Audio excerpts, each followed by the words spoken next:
Gute Mittag. Heute in der Serie Stolze Puls sind wir beim Gedenkturm. Das ist mega heiß. Und ich heiße Ariane. Ich heiße Dana. Ich heiße Dalida. Heute sind ganz viele Treppen. Ich könnte wohl heute anreichen, Ziele kommen.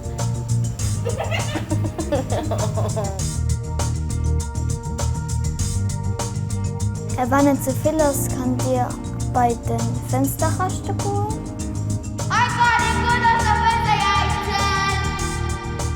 Fenster. Letzte Mal, wo ich heim war, hatte ich Angst, aber da war ich aber ganz übergekommen.